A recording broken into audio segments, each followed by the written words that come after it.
Ça peut être des comportements qui bouffent la vie. Surcontrôle, perfectionnisme, syndrome de l'imposteur. Ou des phrases qui bouclent dans ta tête. J'en ai marre de me poser trop de questions. Où est ce satané bouton pause? Je ne serai jamais heureux à cause de mon cerveau. Voilà le genre de questions que Loïc se posait. Il ne croyait jamais pouvoir comprendre et être compris par les autres. Il ne pensait jamais réussir à alléger sa charge mentale. Il avait envie de changer le monde alors qu'il n'arrivait même pas à améliorer le sien. Il voyait son cerveau et ses pensées comme des ennemis, ce qui le faisait croire que jamais il n'aurait droit au bonheur. Si tu t'es reconnu un tout petit peu dans ces phrases et dans les comportements de Loïc, laisse-moi quelques minutes pour te rassurer, pour te donner des conseils, et surtout pour te montrer que le fait d'avoir un fonctionnement mental un peu différent permet d'avoir une vie très riche, épanouie et très heureuse. Salut à toi, tu es sur Dépasse-toi et je suis Sylvain Viens. Tous les mardis dès 7h, je te proposerai des idées pour comprendre ton fonctionnement, améliorer tes relations, trouver de la motivation ou encore développer ta confiance en toi. Et tout ça pour t'aider à créer une vie riche, épanouie et pleine de sens. Si tu ne veux rien louper et profiter de tout ce que j'ai à t'offrir, je t'invite à t'abonner à la newsletter sur mon site sylvainviens.com. Aujourd'hui, je voulais remercier Émilie qui vit au Canada et qui m'a écrit « Waouh, ta dernière lettre m'a fait capoter. Je me suis vu discuter avec toi, c'était trop fort. J'adorais t'écouter le mardi. Maintenant que je suis inscrite, j'attends avec impatience tes conseils du jeudi. Tu ne peux pas savoir comment ça me fait du bien.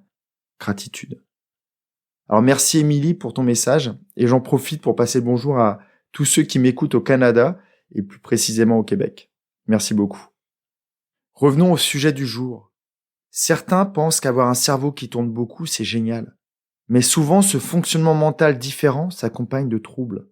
Le perfectionnisme, le syndrome de l'imposteur, le questionnement perpétuel, l'incompréhension des autres, l'isolement, l'ennui et beaucoup trop souvent le malheur qui l'accompagne. J'ai envie de te parler de Loïc, de sa vie et de pourquoi on a longuement échangé ensemble. Très jeune, Loïc a des problèmes à l'école. Il est souvent isolé dans la cour car il n'arrive pas à s'adapter aux jeux des autres. Et quand par chance, il est convié à jouer, très rapidement une règle non respectée, un comportement non fair-play d'un joueur ou la détresse d'un autre enfant le fait basculer vers la tristesse ou la colère. Il ne supporte pas qu'un enfant puisse être violent, irrespectueux ou juste méchant avec un de ses pairs. Voir un enfant battu, critiqué ou harcelé lui est impossible. Durant quasi toute sa scolarité, il s'ennuie en classe. D'un côté, des cours trop longs, manquant d'intérêt, quelquefois dispensés par des professeurs dont il ne partage pas les valeurs. Et de l'autre, des exercices souvent trop simples qu'il réalise rapidement par rapport à ses autres camarades. En cours, Loïc est souvent distrait par ce qu'il voit à travers la fenêtre, dans la cour, peut-être des oiseaux qui fabriquent leur nid, ou quelquefois juste à cause d'un de ses camarades qui appuie frénétiquement sur son stylo. L'odeur du Velleda l'importune tellement qu'il fait le pitre pour finir dans le couloir. Le soir, Loïc se refait toute sa journée dans sa tête, de son lever jusqu'au moment de son coucher, en se focalisant sur ce qu'il aurait pu faire mieux, sur ce qu'il aurait pu dire de manière différente. Ou alors, il essaye de comprendre les attitudes de ses camarades qui semblent ne pas être comme lui. Quand par chance il s'endort tôt, il peut se réveiller en pleine nuit, avec un cerveau qui repart dans les tours trop rapidement. Il n'est plus là à se reposer, mais déjà dans la journée qui l'attend, souvent en se focalisant sur ce qu'il craint. Une phrase lui revient souvent en tête.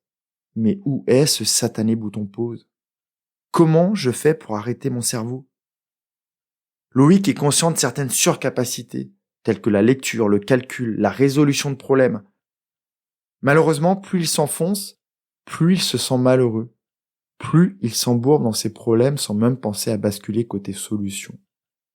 La créativité a toujours été un domaine dans lequel Loïc excelle, que ce soit dans la création de structures en Lego, dans l'invention d'histoires, dans le dessin. Mais il ne pense pas utiliser cette créativité pour trouver des solutions à ce qui l'embête. À l'époque, il n'utilise cette créativité que pour se créer des scénarios catastrophes. Après cette enfance un peu trouble et une scolarité très moyenne, Loïc entre dans la vie d'adulte. Malheureusement, n'ayant pas solutionné ses problèmes, il s'y confronte à nouveau. Sa vie devient encore plus difficile. Il a toujours autant de mal à dormir car il passe son temps à ruminer ses journées, à penser en boucle au fonctionnement de son manager ou de ses collègues, mais aussi beaucoup à se projeter sur les dossiers du lendemain, la logistique du week-end, les vacances à organiser.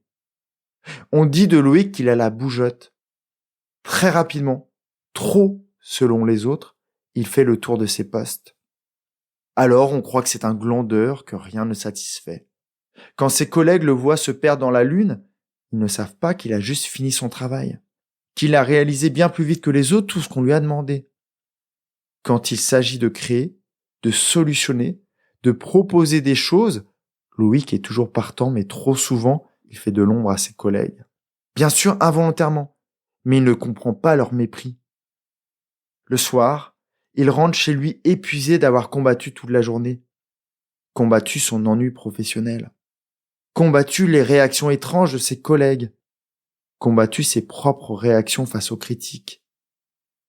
Si par malheur, sur le chemin du retour, Loïc voit un comportement d'injustice, une attitude irrespectueuse, ça le met dans une colère folle. Lui, qui est pourtant si gentil. Quelquefois, heureusement, il a de bons réflexes, comme aller se balader en nature. Mais encore une fois, tout peut basculer s'il a le malheur de penser à ce que l'humanité fait endurer à la Terre. Quelquefois, un mot, une expression sur le visage de sa conjointe le fait exploser, ou au contraire le résigne. Dans ces mots, il me parle d'envolée mentale. Il part dans ses pensées. Il se crée des histoires plus affreuses les unes que les autres. Il me raconte entre autres une anecdote. Un jour où sa conjointe rentre chez eux en oubliant de l'embrasser. Sur un bout de papier, il me décrit sa réflexion. Elle ne m'embrasse pas. Elle ne m'aime pas. Normal. Je ne suis pas un bon conjoint. Je ne la mérite pas. À force de tout le temps se questionner, se remettre en cause, il a réussi à détruire son estime de lui-même.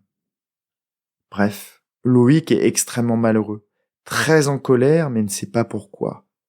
Lui qui pense pourtant être une personne très bienveillante, très empathique, bien trop sensible d'après lui.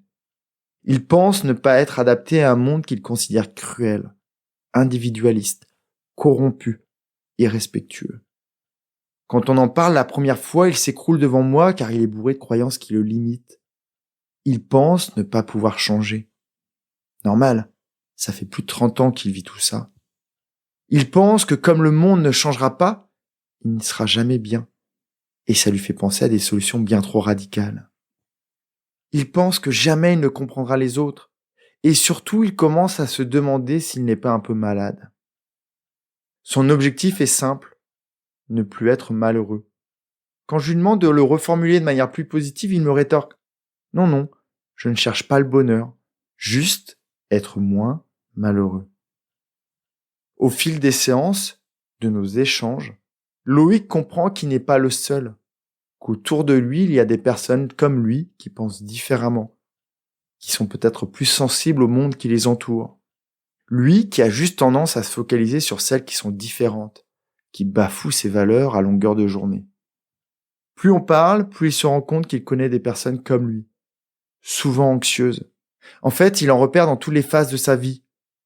Et plus on en parle, plus il fait référence à ses connexions instantanées avec elles. Il comprend alors pourquoi avec ces mêmes personnes, c'est plus simple, c'est plus facile de parler. Tout est plus fluide, débattre, ouvrir son cœur, parler de ses problèmes. Avec lui, on va travailler à corriger sa négativité, pour qu'il comprenne que le monde n'est pas cruel, mais qu'il a tendance à se focaliser sur des choses qui ne lui font pas du bien. En acceptant son fonctionnement différent, il comprend que peut-être une personne normale ne se pose pas autant de questions, qu'elle réagit dans la vie de manière plus automatique, sans se soucier autant des autres, et que les valeurs qui tiennent à cœur à Loïc sont peut-être moins présentes chez les autres. Plus on en parle, plus Loïc transforme sa colère en compassion, et plus il change sa vision du monde. Une grande partie du travail hors séance va lui permettre de calmer son mental, de le laisser un peu souffler. La méditation pour lui est un truc de gourou, pour les perchés. Alors je vais lui proposer des pratiques plus informelles, qui vont lui permettre dans un premier temps de s'apaiser, de prendre conscience de ses pensées, de les laisser passer, voire de les triturer quand elles sont trop récurrentes. Loïc va aussi comprendre que bien orienter ce mental si encombrant peut permettre de trouver des solutions bien plus rapidement que la normale. Qu'en prenant un peu de hauteur sur sa situation, il est capable de comprendre des choses par lui-même. En séance, Loïc n'a aucun souci à se dissocier. Cette capacité à prendre de la distance et à comprendre au mieux chaque situation, peu à peu, il considère son mental comme un ami et non le contraire. Par exemple, au travail, il ne s'ennuie plus comme avant, car il a décidé de s'occuper, de nourrir les valeurs qu'il a découvertes. Il a la chance de pouvoir faire très rapidement ce que font les autres en beaucoup plus de temps. Au lieu de demander toujours plus et de s'épuiser, ou de ne pas oser le faire et s'ennuyer, il s'occupe différemment en se nourrissant intellectuellement, en découvrant de nouvelles activités, qui dans le futur deviendront peut-être des activités professionnelles. D'une séance à l'autre, certains sujets disparaissent, car Loïc intègre super rapidement nos discussions. Et il réussit à transposer ses apprentissages dans d'autres domaines. Par exemple en famille. Tout se passe mieux depuis que Loïc a compris que les membres de sa famille ont un fonctionnement différent, un peu comme ses collègues. Au fil des séances, Loïc rajoute un sujet. Sa trop forte empathie. Il se plaint de cette capacité à ressentir les autres. Mais grâce à nos échanges, il comprend ce qu'est l'empathie. Avant, il rejoignait les personnes dans leur colère, dans leur tristesse. Et là, il commence à comprendre que la clé réside dans le fait de sentir leur état, mais de ne surtout pas les rejoindre. Au contraire, les aider à revenir dans une situation positive. Ou alors, il est possible de résoudre le problème. Très rapidement, Loïc va comprendre que son hypersensibilité est un don, un outil pour lui permettre de mieux comprendre les autres tout en restant lui-même. Arrivé ici, tu te demandes peut-être si Loïc a trouvé le bouton pause. Oui, mais il ne l'utilise pas très souvent car il aime faire tourner son cerveau. Il en a repris le contrôle. Et surtout, il l'utilise pour créer, pour solutionner, pour transformer sa vie pour qu'elle devienne plus riche et pleine de sens. Cet accompagnement a été très riche, car résonnant beaucoup avec ma vie passée. Mais je t'en reparlerai plus tard. Jeudi, dans le courrier privé, je te donnerai des exemples d'exercices que l'on a fait ensemble. Pour que toi, si tu t'es reconnu sur certains aspects, tu puisses aussi orienter tes capacités vers le meilleur, pour te créer une vie riche, épanouie et pleine de sens. Prends vraiment bien soin de toi et de ce cerveau qui pourrait devenir un de tes meilleurs amis. Passe une magnifique journée en conscience. À jeudi. Bye bye. Si cet épisode t'a appris quelque chose, n'hésite pas à en parler autour de toi. Dis-toi qu'à chaque fois que tu m'aides à le diffuser, tu fais tous les jours un peu plus pour aider tes proches et influencer positivement les gens qui nous entourent. Je te remercie très sincèrement pour ton écoute et je te souhaite vraiment le plus beau pour la suite.